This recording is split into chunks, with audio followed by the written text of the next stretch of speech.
Good morning, everybody, and thank you very much for attending this morning. We're delighted to actually welcome you to this session.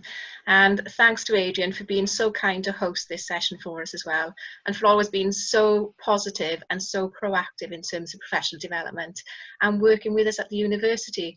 I wish everybody had your positive attitude and enthusiasm, Adrian, so thank you again. And as Adrian said, Sarah and I are from the Wales Academy for Professional Practice and Applied Research. And what I'm going to do from now on, I'm just going to refer to us as the Academy because it's much easier. We come under the University of Wales Trinity. An overview this morning of the Professional Practice Framework, the PPF. And I'm going to be focusing on the MA in Professional Practice and the MA Coaching and Mentoring. We're also going to discuss the flexibility of options within the PPF and the flexibility of options in terms of your possible professional development and using your experience from the past to enhance your master's programme if you intend to study on a master's programme.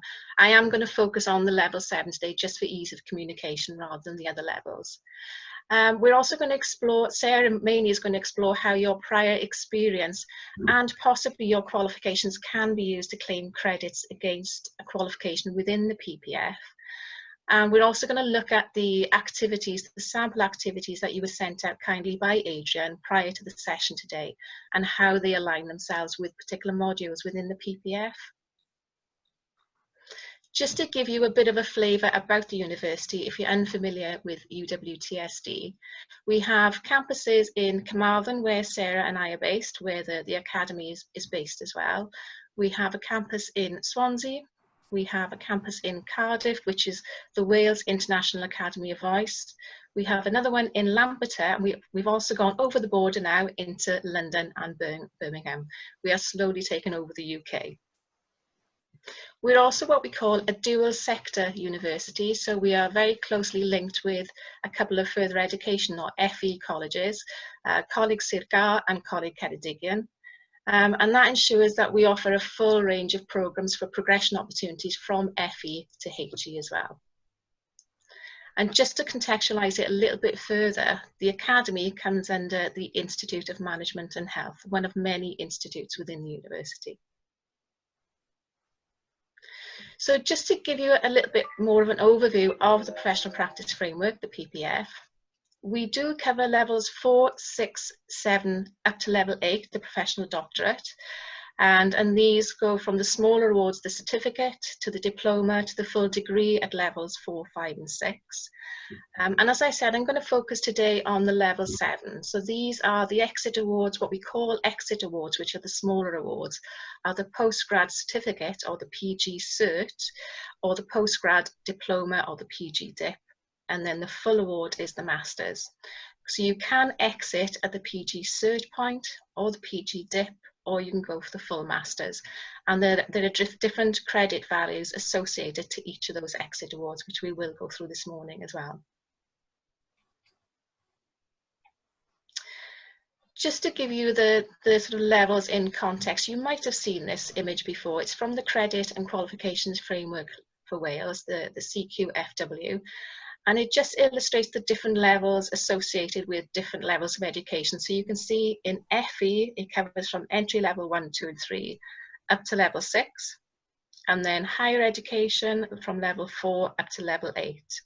And where we are focusing today is this master's degree, sort of the top end of the spectrum at level 7 there.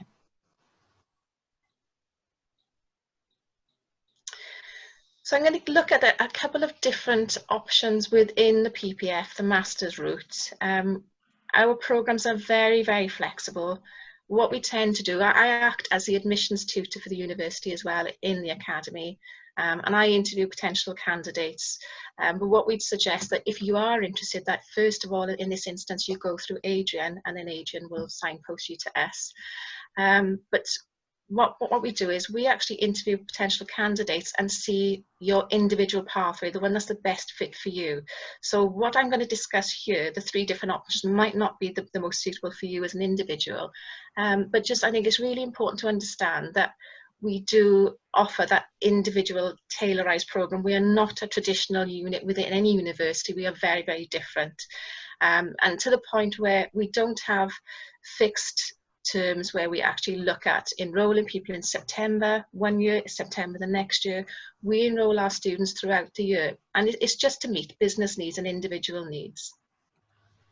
So this is the first option in terms of our core offering. We do offer other modules outside of this core offering, but this tends to be the main focus for introducing people to the PPF. And just for you to be aware, the Masters program requires 180 credits at level 7. So what I've done here, you can see on the left-hand side, we've got the different module titles, then the different credit values associated to each of those different modules. And I've actually put the cost per credit as well, just for ease of communication. So you can see for all of the credits, for each of the modules are £30 per credit, apart from this second one down, and that's the Experiential Learning Portfolio, or RAL. And that's the one that Sarah's going to discuss in a bit more detail. But you can see this core offering, what we tend to do, we start with what we call the learning plan, or it's actually called continuous professional development, but we've shortened it to learning plan. And that's got a credit value of 20. Then once you've completed that, you move on to the RAL portfolio, and we said here that has a credit value associated to it of 100, but you can actually have a range of different credit values that you can claim or try to claim for your RAL portfolio, which again I will explain in the different options that we have available. What is fixed if you do undertake RAL is the RAL essay at 20 credits. So that is always going to be 20 credits. It's the portfolio that differs in credit value. With any of our smaller exit awards or the Masters itself, we don't ask you to undertake a dissertation. However, you do have to have evidence that you've completed successfully either a work-based learning project or another module we offer called independent study. And I'll be introducing that a little bit later on in the presentation. The work-based learning project is something that you undertake. It's an area of research that's really important to you, that motivates you, that it's something that you've identified that you really, really want to get your teeth into. And it could be something like a change in your particular organisation or industry, and that could be legislative change, or it could be a problem you're trying to solve, a decision you're trying to reach, or a new innovation that you've identified. And that's something that you want to investigate for yourself, but also giving back to the organisation. But just if I go back a bit, prior to that work-based learning project, if you've never undertaken a qualification that has research methods associated with it before, we do expect you to undertake that research methods module at 20 credits. And that just prepares you to understand the research methodology we would expect you to, the knowledge you'd expect you to have, and the skills to enable you to actually undertake that work-based learning project effectively at the end of your qualification.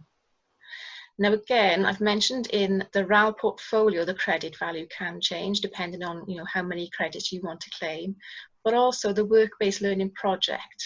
We have a range of different credit values for that as well, and they range from credits 20 up to 60. So if you've got a particular project that you really want to get your teeth into and you think this is going to be really, really meaty and quite challenging and quite big, I would suggest that you might want to go for the 60 credit project and then sort of reverse engineer back to see that you have enough credits for the Masters. So, and I have got an option I can show you for that, for the illustration purposes. And what I will say is, if you're looking for the maximum that you can possibly achieve in RAL, which is another one of our options I'm going to show you, it doesn't give you a lot of room for a big meaty project at the end, possibly. So this is just something that you've got to bear in mind. So briefly, learning plan is the first module at 20 credits. This example has a 100 credit claim for RAL, that fixed 20 credit claim for the essay, then research methods at 20 credits, and then the work-based learning project. Now, Sarah and I are quite visual and we like to see things in pictures. I am a simple soul, so I've actually put this in a pie chart format, so I hope that helps. So this is the first option, and you can see the first module, the learning plan, is 20 credits. Then that RAL portfolio you can see takes up most of that master's at 100 credits. Then the RAL essay, that fixed 20 credit RAL essay. Then the 20 credit research methods, and then that 20 credit project. So that's the first option in the master's. The second one, it encompasses the same modules. So you've still got the learning plan, you've still got that experiential learning portfolio of RAL, you've still got the RAL essay, the research methods, and the work-based project. But you can see what I'm saying here about the research project at the end being 60 credits, and that's got a knock-on effect on the RAL portfolio now being 60 credits. And you can see that the cost does differ as well. So if I go back to the first example, the total here is 3,400 because that RAL claim is 100 and it's only £10, I say only £10 a credit for RAL portfolio. So that's 3,400. And then the second option is 4,200 because you've got that smaller RAL claim and you've got the larger work-based project. And again, just to show you that sort of pictorial representation of this second option. So you've got the learning plan at 20 credits, the RAL portfolio at 60, that fixed RAL essay at 20, the research methods at 20, and then you've got that larger work-based project. And as I said, that's the largest credit you can have for a project at 60. Then if you wanted to look at the least expensive option, so again, it depends on your individual circumstances and we can work with you on an individual basis with regard to this. So again, this is the core offering. However, as I said, there's a lot of flexibility in our programs. You don't have to undertake the learning plan. So we've removed the learning plan from this particular option, and we've actually illustrated the maximum you can claim on a RAL portfolio. You can claim up to 2/3 of a master's using a RAL portfolio. So here you've got 120 credits for your portfolio. Again, you've got that 20 credit RAL essay, then the 20 credit research methods, but it does knock back the work-based learning project to 20 credits. And the cost for that one, for the least expensive option, is 3,000, as you can see. And again, just to show you that sort of pictorial representation, you've got that large chunk of the RAL portfolio there, then the essay, then the research methods, and then the project. But again, don't forget what I said, if you have undertaken research methods before and fairly recently, and from discussions with us, we feel you don't really need to do that again, you could miss that out and do a 40 credit project instead. There are so many different permutations to this, it can get quite confusing. So this is why we've kept it, hopefully, quite simplistic this morning.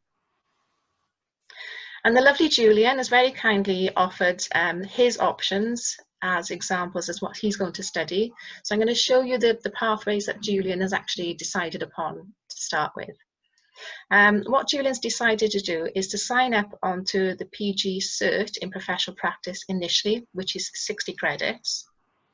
Then he wants to move on to the PG DIP, which is 120 credits. And then he wants to use 120 credits, possibly then to enter into the MA at 180 credits. So here you can see for the PG Cert, the 60 credits, Julian is actually bringing in certification. So he's bringing in certified qualifications via the PL3A route. We have many, many documents in the university. I'm not going to confuse you further with these. Sarah is our RAL expert, and she knows far more about the PL3A process. Sorry to put it over to you, Sarah, than I do. But it does mean that if you have qualifications at the appropriate level, you can bring them into the PPF. So you can bring them into your qualification. So you can see here, once that's been approved by the university, Julian will already have had 30 credits towards that 60 credit smaller exit award. So what he will undertake then is the independent study module I briefly mentioned earlier that you can undertake instead of the work-based project as an exit award.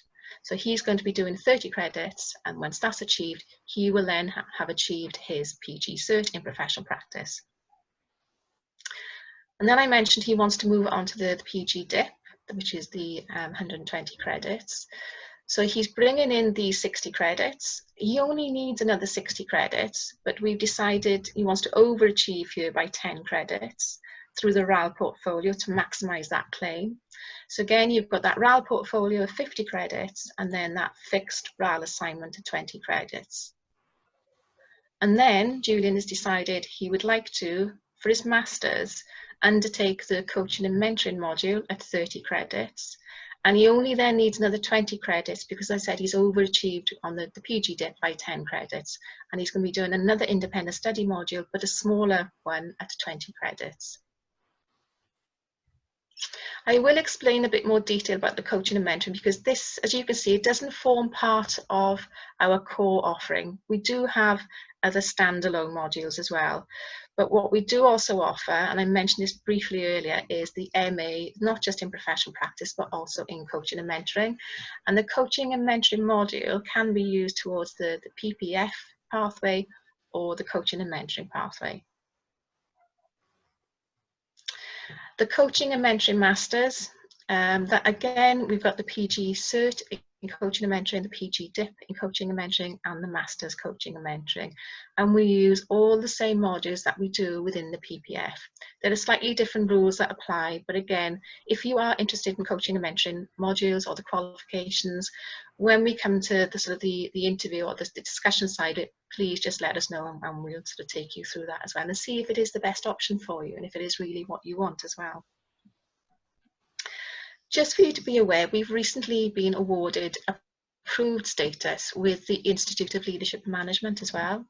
So for any of the exit awards you study for, whether that's under the PPF or the coaching and mentoring, so that could be the PG cert, the PG dip or the MA, you will actually have access for 12 months to the Institute of Leadership Management e-resources as well, and all of their e-assessments. And at the end of that 12-month period, providing that you are successful, if you have studied under the PPF pathway, you will get an e-certificate called CPD Professional Practice. If you've studied under the coaching and mentoring side of things, then you will have an e-certificate for coaching and mentoring practitioner. Also, you will be invited to become a member of the Institute of Leadership and Management at that point, and it is a reduced rate. So again, you can have the post-nominal letters after your name with the Institute of Leadership and Management as well. There is a slight charge for this. I think it's about £60 at the moment if you did want to, when you sign up with us, if you did actually want to sign up with the Institute of Leadership and Management as well. But just let us know at the beginning and we'll sort that out for you. Also, I mentioned about the e-resources with the Institute of Leadership and Management, but with the Academy and with the university in general, you have access to a huge range of resources. And that's, that could be through our Moodle platform, the virtual learning environment, where there are thousands of ebooks, e-journals, articles, presentations, assessments. There's a wealth of information on there that you will have access to as students of the university. Also, you'll have access to a lot of support services as well for all our students have access to. You'll have access to discounts being a student for all sorts of stuff, whether you're shopping in the co-op or whether you're shopping for the latest high-tech IT equipment. But also you will have access to a full range of resources, and because obviously at the moment we're doing things virtually, all these are accessible through the virtual environment as well. So I'm now going to hand you over to my colleague Sarah, who's going to take you through the RAL. Thank you, Julie. I was just looking at the chat pane there, and a couple of questions just have come up in terms of somebody, Malcolm has already enrolled on an Open University course. Can I use this as well?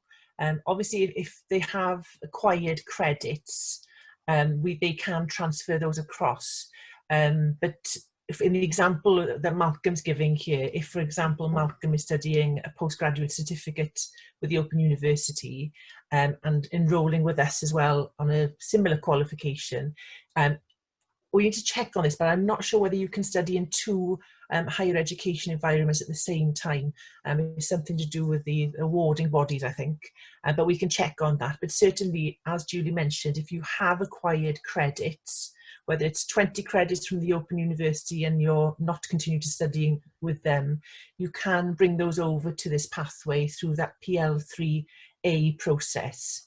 And just as well, because I know there's a lot of information to cover in terms of costs, but if you do have any accredited qualifications, such as credits at higher education level, we can even look at things like ILM certification that can transfer across if it's at the appropriate level. If you do transfer credits across to your pathway through that PL3A process, there isn't a charge for that. So it's a good thing to consider if that you do have something that you can cash in other words, to the qualifications. It's a good way of having a really good head start on your studies as well. I don't know, Adrian, whether, do you want to open it to questions at this point, or should we wait till the end? No, I think questions now. If anybody's got any, that's great. I know there's a few people who've got pre-accredited learning who may want to ask a question about it. So we'll open it for the floor for a minute or so.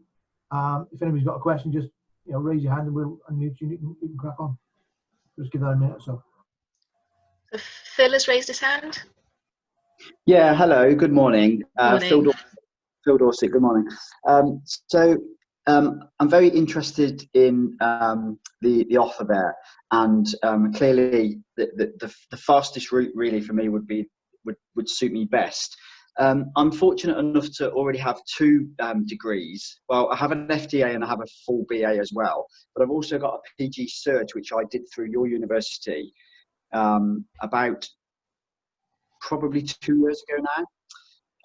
So I'd be very interested to know what my pathway would look like individually. I guess everyone's pathway on the call is going to be very different. So yeah, I just really wanted to let you know that I'm very interested to have that further discussion, so I can see how I can achieve the full masters at the quickest and cheapest pathway. Yeah, we completely understand that, Phil, and it's a good point actually. And so you've also got prior knowledge of the university, and that's quite recent as well, 2 years. But certainly from what you've just said, the PG Cert that could be brought in, so you'll already have the 60 credits. And then if we talked about if you're looking at RAL, you could certainly get that through quite quickly, because I think with our master's programs, you are allocated 4 to 5 years to undertake it. But most of our students, providing they don't have any issues or health issues or family issues or work issues in between, most of our students do tend to get it achieved within 2.5 years, I'd say. Sarah, is that about right? But if you bring in something in, you could probably do it even quicker than that. Yeah, I was kind of really hoping to be able to do it much quicker than that, to be honest, in all fairness. I have capacity to do that. I don't have any family. That sounds quite sad, but so I can commit myself to it, in its entirety. So yeah, I was hoping sort of much quicker than 2.5 years, really, but I don't know if that's achievable. It is, yeah. I think it is, isn't it? Because as far as the university is concerned, if you were to enrol with us, what we would do is that, say, for example, you enrolled on the RAL module and you were looking to achieve, let's say, for example, 100 credits through that pathway, we do tend to allocate anything up to 10, 11 months for the achievement of those 100 credits, because it is a big chunk of your learning. Yeah. But what we would do is that we would accept, if anyone wanted to submit early, they could do that. Right, okay. And is there a limit to the amount of credits you can gain through RAL? For instance, I think I have 2 different level 7s in leadership management and the other one escapes me. Is it the strategic management, Phil, is it? Yes, thank you, Rab, yes, yeah. With the RAL module, you can actually claim anything up to 2/3 of a full qualification. So if anyone, for example, was looking at a master's pathway, which is 180 credits, you could potentially claim a maximum of 120 credits through the RAL module. Right, and then the essay, as Julie referred to, would be 20 credits on top of that. The one thing to think about is how you would, once you've achieved your RAL module, what would be the balance of credits left, because I think, as Julie mentioned earlier, part of our requirements in terms of our validation is that learners have to undertake a either individual study module or a work-based learning project. But we do have the flexibility that those modules are available 20 credits, 30 credits, 40 credits, up to 60 credits. So there is flexibility there. And that's really why, if anyone does show an interest and would like a follow-up conversation after today's session, Julie and I, or individually, will be more than happy to have a conversation with you on a one-to-one basis, just to try and sketch out what the possible pathway would look like. Yes. And also look at sort of the individual requirements in terms of, when would you be looking to start the programme, end the programme, etc. Because, as Julie mentioned, as a department, we're not restricted to, we only take students in September. We have a rolling programme of enrolment, so we can start working with individuals, either as a group. I mean, if there are a number of people on the call today who wanted to join at the same time, that's, again, a bonus because you're part of a network to support each other. But we do work with individuals as well. And, certainly recently we're doing a lot more of this, but we have been prior to that. We're doing a lot more of support via Zoom, Skype, emails, telephone, etc. So it is very flexible. Okay, thank you. That's really, really helpful, and yeah, something I would like to take you up on the offer of the additional call afterwards at some point. Thank you. Great. Is there any other questions, guys? Okay, do you want to just crack on then, guys? Okay. Over to me then. Thank you, Julie. My lead in the university is leading on the recognition and accreditation of prior learning. It's a module that we offer within our academy, but across the university as well, you do have colleagues that will support individuals who want to go through that process where they're pulling in previously accredited qualifications through that PL3A process. But we lead in terms of this particular module for the organisation. What I've put on screen there is a quote that I gathered when doing some recent research into the module in terms of its impact. And this learner who's mentioned this comment on screen was quite nervous and quite unsure about coming back to education. And they certainly, their story was that they left school quite early. They did their O-levels, didn't go on to any other further studying, and went straight into the workplace, but excelled in the workplace and did go on to develop, gain skills and qualifications, which were very much work-based. And this individual, now coming back to studying later in life, is actually in a position now where they have achieved a master's programme. Because this programme is very flexible, and as Julie mentioned, it's very much work-based, so focusing on application of learning in the workplace, and also the recognition and accreditation of experiential learning that they've acquired throughout their career as well. So it's just to sort of demonstrate there that when we're working with learners, and we do work with learners from a range of sectors, a range of ages, not just in the UK, but more globally as well, everyone is coming as an individual to this particular programme. And the one big selling point is that we do tailor it to meet the individual needs. And I know we're biased, but I'm sure Julie will agree with us, that we do very much go out of our way to support individuals, because we are very conscious that individuals are studying whilst balancing working, family commitments, other responsibilities, etc. So both Julie and I, we're not true academics through and through. We've both come from business and industry ourselves, so we can completely relate to the challenges that individuals are facing whilst working and studying. So if I go on to the first slide, what I've included here is just to give you an information really in terms of what are the overall aims of the particular RAL module. We're obviously conscious that when individuals go into the workplace, learning continues. Learning continues on a formal basis, so individuals might undertake training courses, they may undertake some formal qualifications whilst they're working, but indeed they are undertaking a lot of learning which doesn't actually get acknowledged anywhere. It sort of gets lost along the way. But obviously that learning does contribute to that individual developing as a senior operative within the organisation. So the RAL module provides individuals with a framework by which you can identify that learning that has been acquired.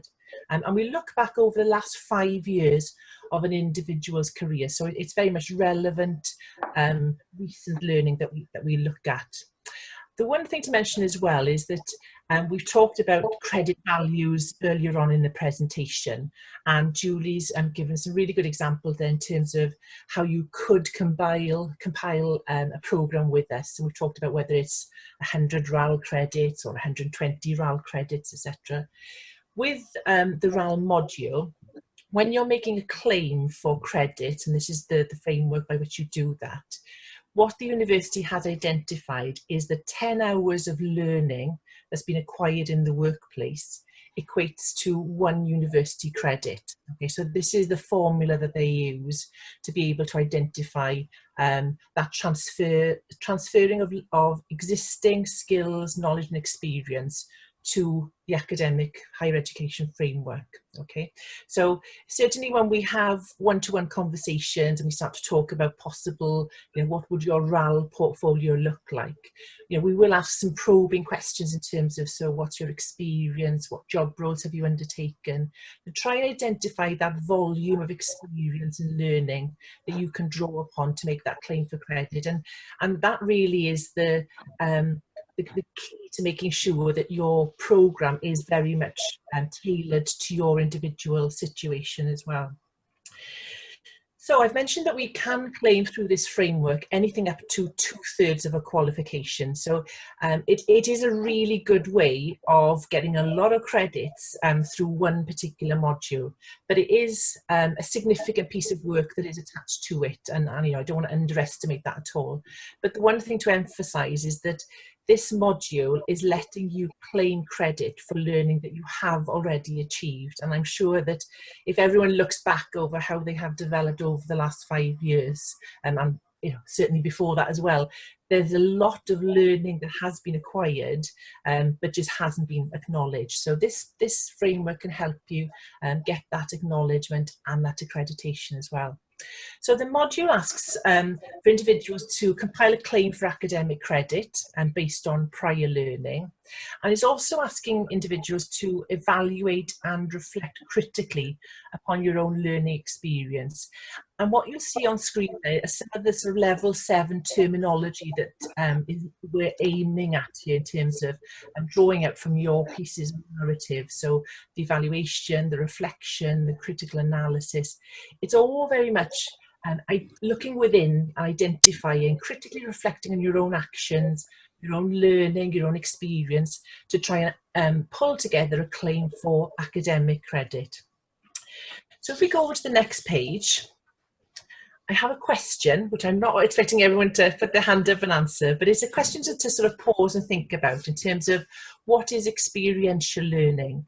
Now, the RAL module is that framework by which you can formalize any experiential learning that you have acquired. So certainly in the questions earlier, we've asked about if anybody has existing qualifications that can be transferred in, if any sort of 20 credits here or 20 credits there that they might be able to transfer in. That's a possibility. But with all that learning that's been acquired over the last 5 years, whether it's the training courses you've undertaken, whether it's situations where you've been job shadowing somebody, it might actually be situations where you've literally been put in the deep end to manage a project of some sort and without any previous experience. And you very much have been learning as doing and as you're going along. So all this is termed as experiential learning. Things that you've done but maybe it hasn't been acknowledged anywhere in a formal basis. So RAL is the vehicle by which we can identify that experiential learning and make that claim for credit. So if we go on to the next page, as Julie mentioned, we're both guilty of being visual learners. So if you come onto any of our courses, I apologise in advance that they will be very visual pictures and information leaflets we have on our virtual learning environment, but we do, you know, tailor the resources for all learning needs. But one thing that I've developed is this idea of a RAL learning tree. So if you imagine us as individuals, we are that tree on screen in front of us. So we've grown to become a strong tree. The branches of the tree are our skills, our achievements, okay? And if we look at the where that tree gains its nourishment from to grow, to enable it to become that strong tree, we have to look and then uncover the roots to that tree. Now, as an individual, the roots of our trees will be our learning, the learning we have acquired to make us grow, to make us become those strong, accomplished individuals who do have a breadth of strengths and achievements under our belt, and have developed in the workplace over the last 5 years. So certainly with the RAL module, what we are looking at is digging beneath the surface there, to expose those roots, to expose, well, what actually was the learning that you acquired, and to make you that strong tree, to make you into an individual who had excelled in this particular area. If I use an example, personally, I've gone through this process myself and gone through an MA in professional practice, so I've got hands-on experience of this. But if I draw on one of the learning areas that I developed for my portfolio, it was looking at project management in a previous company that I worked for. And when I started to look at, well, how had I excelled to become what I felt was a pretty competent project management, I looked at how I'd experienced that learning to help me become that strong individual. So it might have been things like I've been coached by my line manager at the time in terms of how to project manage. I'd done some research around what was best practice within project management methodology at the time. I looked at some good examples of project management and some poor examples of project management and identified, well, this is the best approach for me. It could be that I'd had conversations with colleagues in the organisation who themselves had led on projects, and I drew on their experience as well. So all this work that I'd done, all this learning, whether it be sort of formal, you know, traditional training courses, or indeed me taking a lead on my own development and doing some research, talking to others, which is experiential learning, all this learning that I uncovered, I was able to transfer that across to enable me to make a claim for academic credits. So if you think about the activity that we sent out before the webinar, we asked individuals just to start to think about identifying what they felt were their strengths with regards to their work-based practice. And looking at, you know, how have they developed in that respect in terms of, you know, where do you feel you have acquired the learning over the last 5 years? So we were starting to ask you to think about undertaking that piece of reflection, actually stopping and giving yourself the opportunity to critically analyse how you have developed over the last 5 years. And this is how it would transpose across to your own learning tree. Now, the one thing I will say about the RAL module is that it's a formal framework that does enable you to have that time to stop and think. And quite regularly, we will have learners on this module who will, let's say they enroll in March and they're, you know, full of beans and ready to go, and they go away and they may get to the end of April and beginning of May, and they'll have a little panic and think, oh, but I haven't written anything yet, you know, that I haven't written up my portfolio yet. And what we do say is that don't underestimate the amount of thinking time that is required to pull this piece of work together, because everyone is incredibly busy, and we don't really give ourselves that sort of allowance of having time to stop and really consider how we have developed over the last 5 years. So this module does give you that consent in some respects to actually stop and reflect and think about how you have developed, present that information and claim credit for it as well. So we have the RAL tree. So we're talking about critically analysing your work-based activity over the last 5 years to identify how you have developed, in what areas, and to uncover what the learning has been for you and pull that together. the documents we call as our sort of working documents to present that information are learning areas. And I'm conscious I don't want to go into too much detail today because obviously there's a lot of information being sent to you. But what we do is that we will work with individuals to identify what are those branches on their tree, what are their themes for their learning. It may be project management, it may be logistics, it might be operations, it might be something on the financial side of things. The list is endless. You know, as I said earlier on, we work with such a broad range of organisations. No one learning area is the same. We've got a list of examples of previous learning areas, and they range from individuals who work in the police force. We've got somebody working for a small to medium-sized enterprise. We've got those that work in the care settings. It's quite varied.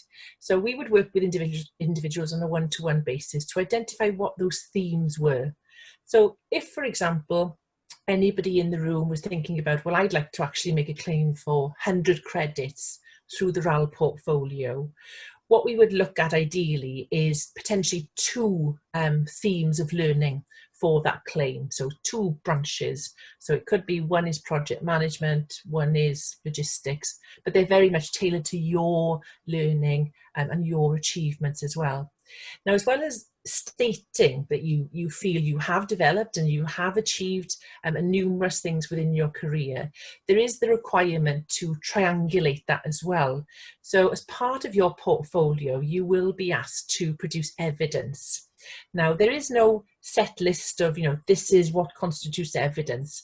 We are very flexible in terms of what we accept as evidence. There can be things like emails, it can be copies of project reports, it could be financial budgets, it could be databases if you've been working within an IT situation.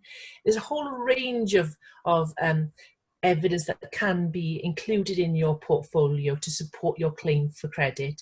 And if you're a bit concerned, thinking, well, I actually don't have anything physical to put my hands on and say this constitutes evidence, we can actually use testimonial statements as well. So if you have been working in a certain area and you wish to claim credits for the achievements within that respect, you can look to request a testimonial from a line manager or senior member of staff and to support your claim for credit as well. So it's a portfolio of evidence together with that written piece, the learning areas. And what we do ask as well is that individuals include in their portfolio a copy of their CV and job description. So if we go to the next slide. Thank you, Julie. So I've got a summary here of assessment part 1. So the module comes in two assessment components. Part 1 is the portfolio. So you'd have your CV and your job description.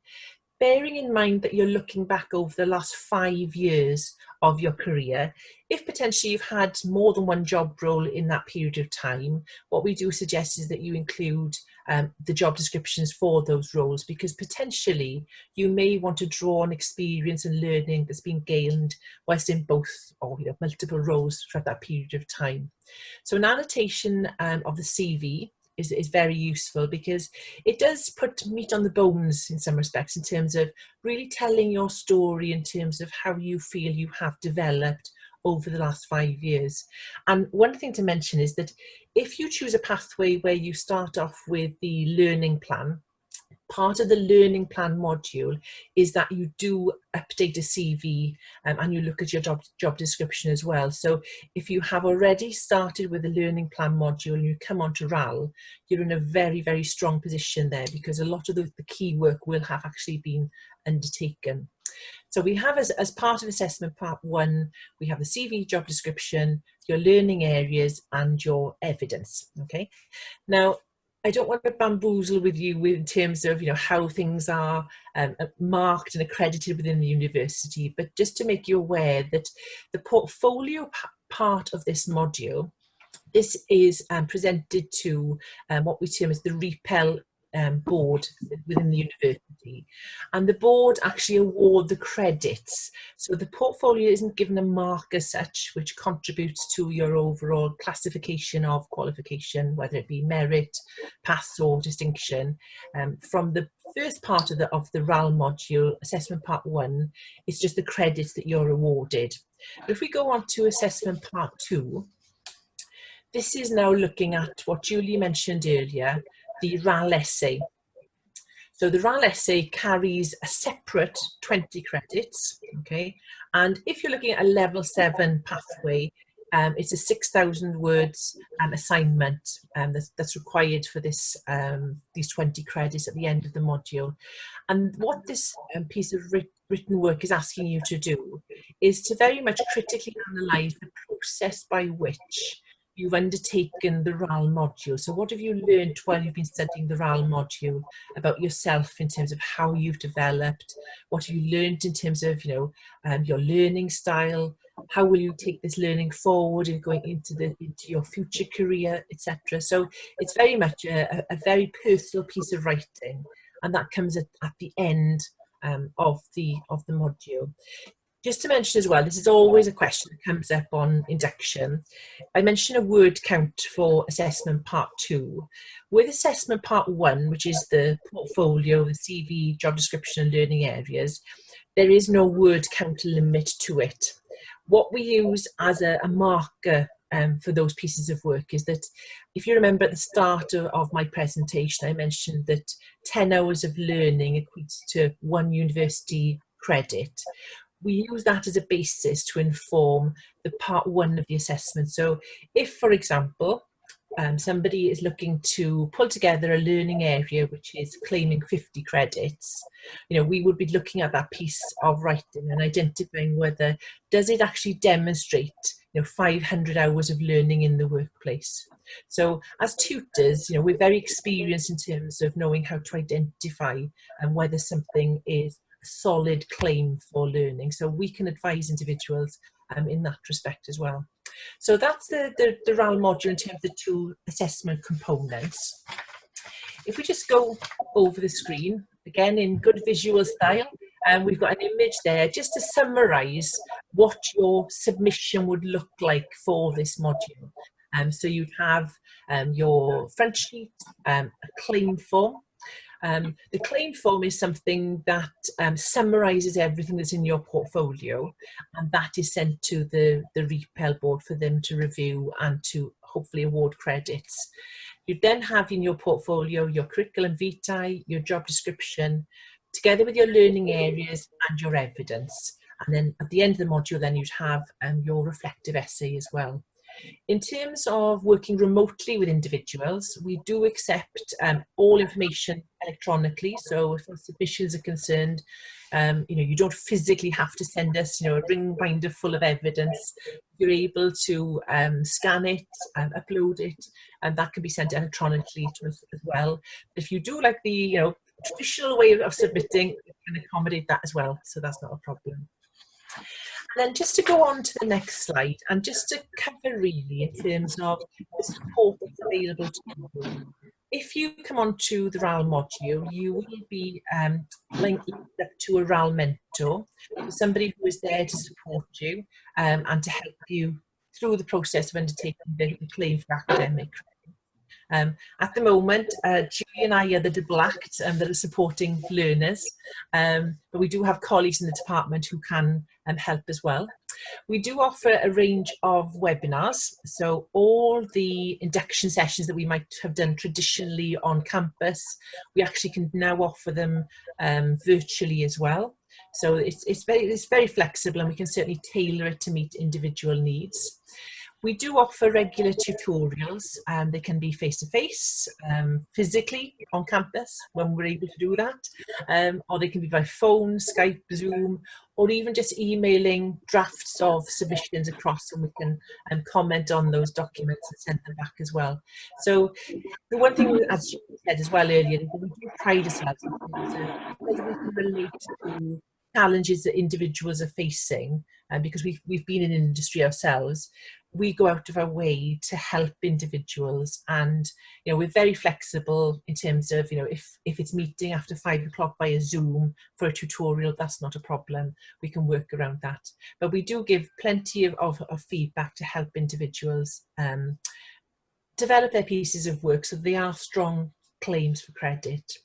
As Julie mentioned as well, we've got our virtual learning environment Moodle, and that includes a range of resources as well as access to the library as well.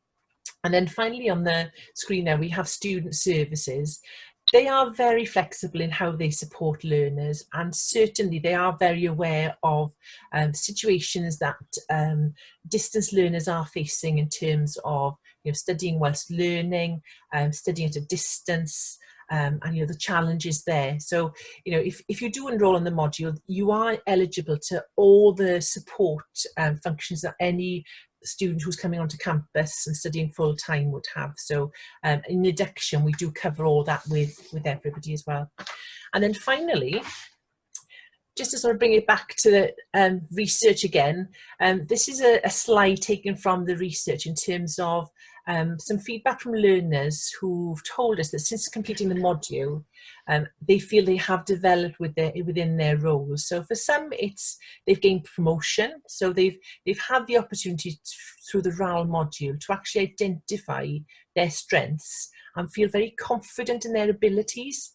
So they've gone on to actually apply for new roles, promotion in their organisation, and there's evidence of that happening.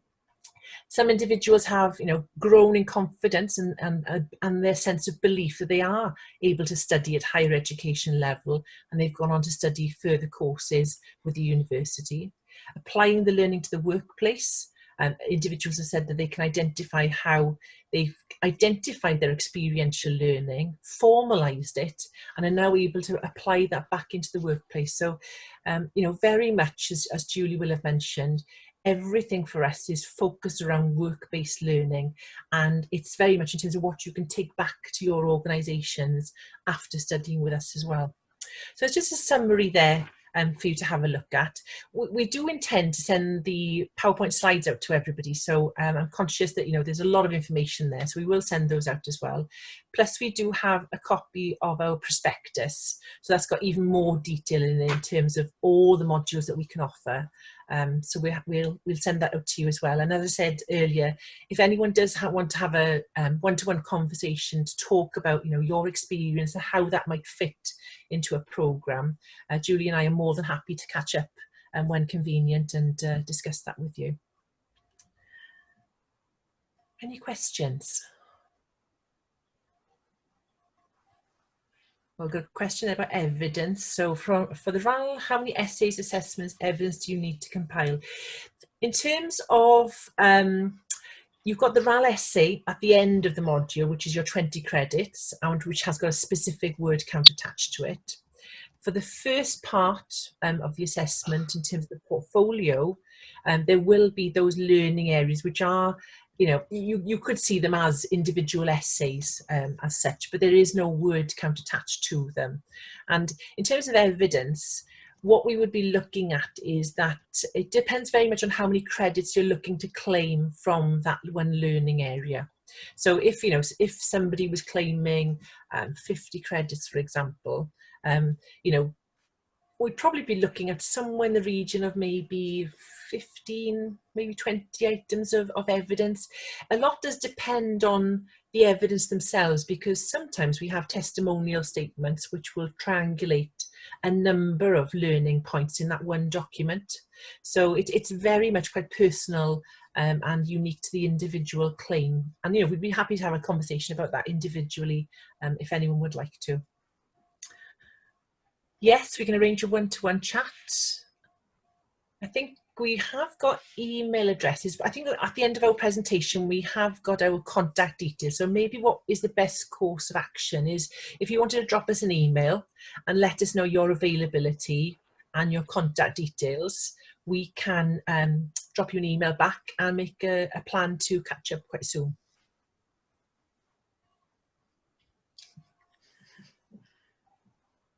Any other questions? Are you okay?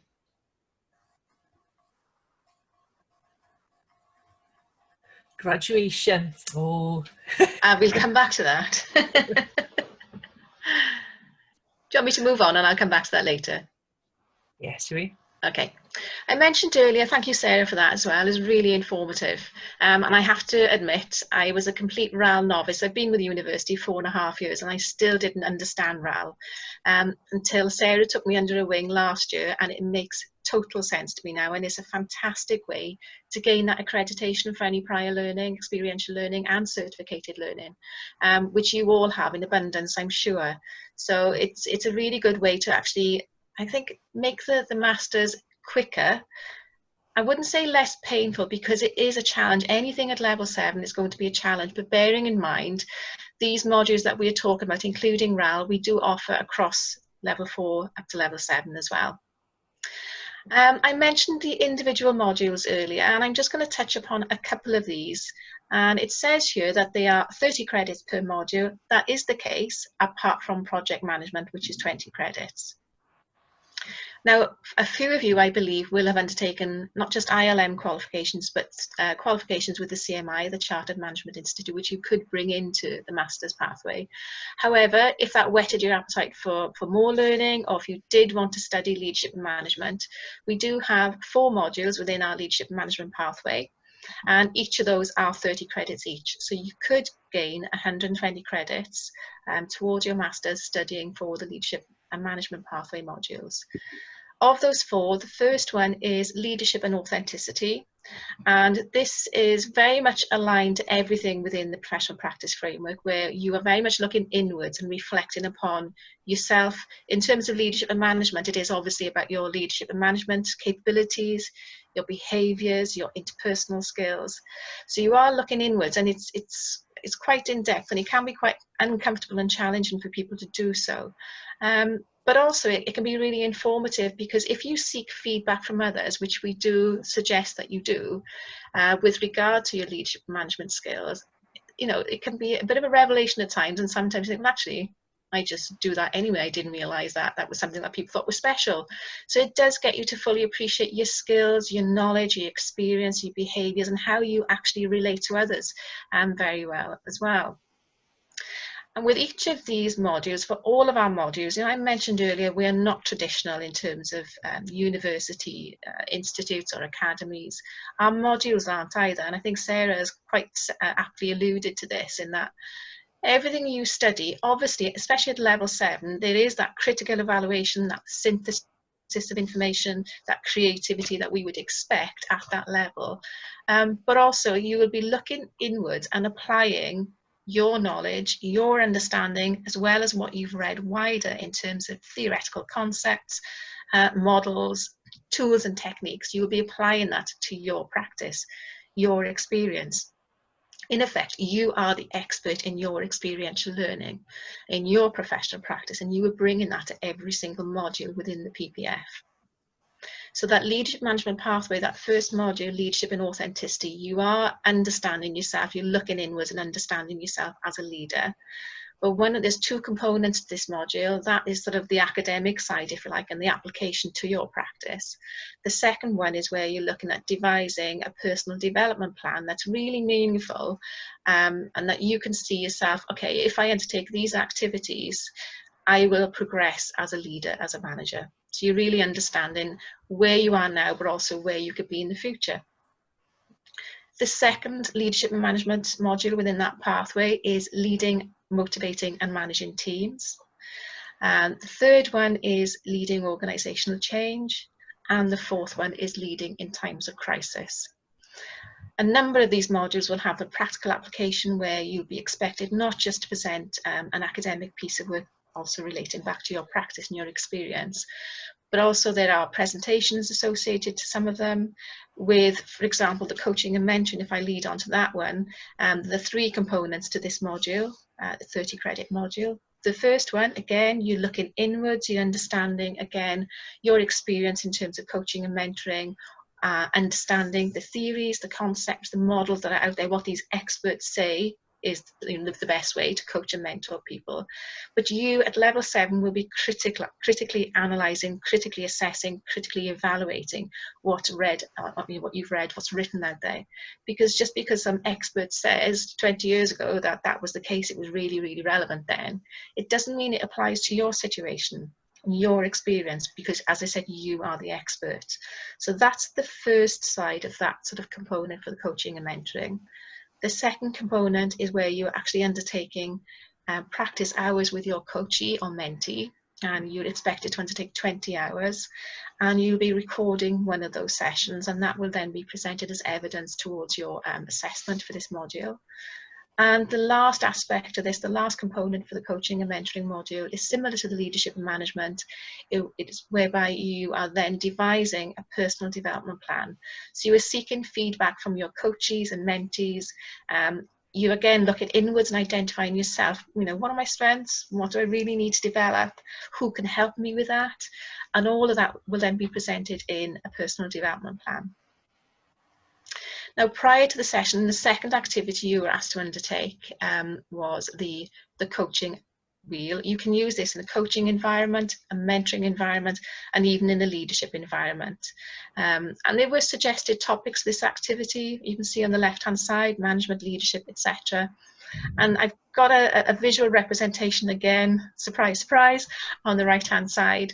But you can see that there are different categories in here because it just shows the flexibility of this tool, that you can sit down with your coachee or your mentee or one of your team and actually discuss what are the most relevant categories for them. And these are just some suggestions, and this has been part filled in by this particular company. But it just shows you when it's completed. I appreciate this is quite a small image on the right-hand side, but you actually, once you've rated yourself, yours might have looked quite similar to this. And at first glance, you might think, okay, this one here is 2. I've only scored a 2 here. So that could be, say, for example, that was for, I don't know, delegation at the moment. Well, I've only scored a 2. I'm not really satisfied in my delegation abilities or opportunities or skills at the moment. So you might think, well, that looks like that's the area I need to focus on because that's the least satisfied. But it doesn't mean it's the case. So if you were working with somebody, you would discuss each of these different categories, each of these sections, and the scoring within each. And by careful questioning and really, really listening to your coachee and your mentee, you'd understand what is their priority area. So it may well be, okay, so delegation is a 2 at the moment. It may well be that when you were in the military, you had far more opportunities to delegate, but you might not be in a position at the moment that, you're able to sort of flex that muscle. So that's going to be a 2, and there's very little you can do about it. So it's not really priority. However, it might be that, you've scored something, say there's 7 in this area here in the bottom right, and that might be in terms of innovation and creativity. You might not have had much opportunity for that in the past, but now you might be in an environment where you can sort of flex that muscle. You were able to come forward with creative and innovative examples and ideas, and you're actually listened to, but there's still that element that you want to develop more. So this is where you can have that conversation with yourself, having undertaken this activity, or if it was somebody that you were actually coaching or mentoring, you would really get to understand that individual, because this is what it's all about. It's those strong interpersonal skills that you are developing in a coaching and mentoring environment and that relationship. So you're getting to understand what's really, really meaningful for that individual and where they really see themselves developing. And that's the sort of area of focus that you would work on first. And I think the message from this is, the human brain is very, very effective at making things easy for yourself. So it'll make these leaps. So you'll see something instantly, think, okay, number 2, that's what we need to work on, because it's easy to think of that. But what you presented as evidence initially, it doesn't mean that is the truth until you start digging that little bit deeper with that individual. So it's about not taking things at face value, I guess, and just listening, questioning, and getting to understand that individual far, far better. So it's not assuming. And this leads me on to a quote from Stephen Covey. You may well be very familiar with him from his book, The 7 Habits of Highly Effective People. And he said, most people do not listen with the intent to understand, they listen with the intent to reply. And hand on heart, I do this. I apologize to everybody I do this to. I think most of us do. However, in a coaching situation, I don't. It is about leaving any baggage, any noise, any personal noise outside our environment and really being at one with that individual in that situation, because it's all about that individual, that coachee or that mentee. And it takes skill. When you are used to being in a role where you are giving information, you are instructing, you are telling, you are directing, it's quite difficult to unlearn that and sit back and think, actually, the best way to help this person is to really listen, question them with deep, insightful questions to really get them to understand themselves a bit more. Because with coaching, that individual has all the expertise trapped sometimes within themselves, but the coach brings that out from them with that sort of question and listening. So I just wanted to sort of draw your attention to that. And there's a listening continuum that Covey also developed in his next book, which was The 8th Habit. And then you can see there's 5 steps here. So the first 4 are within one's own frame of reference. So that's ignoring, pretend listening, which is patronizing, selective listening. My husband said I'm very good at this. And attentive listening. That sounds, okay, attentive listening sounds quite good, but still within your own frame of reference. You might be listening closely to the content, the context, and the effect, that emotional impact. But for real deep listening in terms of the other frame of reference, the other person's frame of reference, Covey called it empathetic listening. So that's really seeing yourself, seeing somebody's situation from their perspective, really putting yourself in their shoes. And I've got a nice little slide here. It's just a reminder really that the word listen contains the same letters as the word silent. Before I go on to the next slide, we're almost at an end now. What I'd like you to do the next slide, if you haven't seen this before, I want you to make that snap judgment that I mentioned earlier that we do, that effective brain does. So I'm going to ask you a question before I show this slide, and I want you to make that instant decision. And then hopefully, if my video works after this, it will show the truth.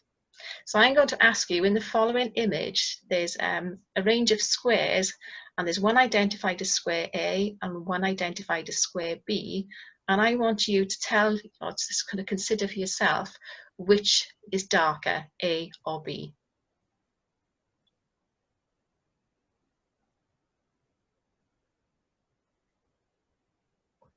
Okay, so hopefully the next one is the video, which will actually show the reality of this situation. So whether A or B is darker.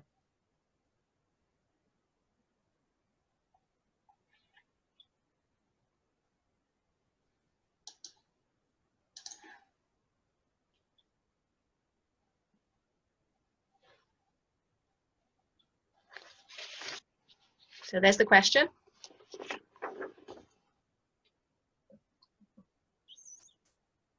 Now you've made your decision, are you sure?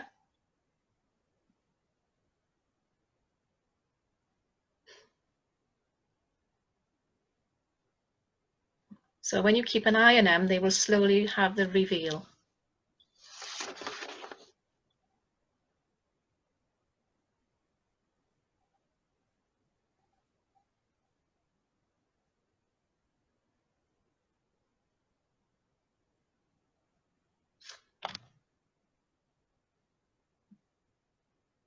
So you can see they were actually the same shade of grey, and it's called lightness constancy. And again, it goes back to what I was saying, the mind always believes first that which it thinks it knows. It's that snap decision that it makes. So when somebody presents something to you and they say, I can't do this, I've never been able to do this, or everybody thinks I'm useless at, that doesn't mean it's the truth. Or when you have a negative belief about somebody because they've slighted you in some way or ignored you, you never know what's really going on behind the surface. So it is about, in coaching and mentoring relationships, really getting to understand that individual. So this is what it's all about. It's not believing in what your eyes tell you you're seeing. And this leads me on nicely to the next slide as well. You might be familiar with these chalk drawings that you've seen sometimes in the papers, and you can see this. I'm going to focus on this one on the bottom here. And you can see this is quite an elongated chalk drawing of a soldier. And if you think about this little boy here and the relationship in size of this, so that's about the same sort of height of him there. So he's standing in a particular location. And again, going back to empathetic listening and empathetic relationship, really seeing yourself in somebody's shoes, seeing things from their perspective. You can see this chap here is sitting on or standing on a chalk line here, and you have to see that particular perspective. So this is what it really looks like. However, from a particular perspective, that's what it looks like. So your eyes, your brain can deceive you. Sometimes you do need to actually really dig a bit deeper, okay, and see a situation from somebody else's point of view. And then going back nicely to the question earlier, thank you, about graduation. All of our exit awards, the PG Cert, the PG Dip, and the MA, and the lower levels as well, you do actually get invited to a graduation ceremony. Usually it is at Carmarthen campus. We've had to postpone it at the moment for this year. But it's a wonderful celebration of your success as well, because you think about all that experience, as Sarah mentioned earlier, that experiential learning you're bringing into your MA. You are the experts, and you having recognition for that in a very formal but informal graduation ceremony. And I have to say, our VC, our Vice Chancellor, is particularly effective at public speaking, and he always speaks from the heart, and it always makes it a really, really memorable occasion. And in our academy, we tend to have a little tea party beforehand for our students and families as well. So it is a nice way to actually celebrate your success. So I don't know if there are any questions in the chat pane, because I haven't actually got that open, but I don't know if you want to open it for questions now, Adrian, for everybody, if anybody has any questions for me and Sarah.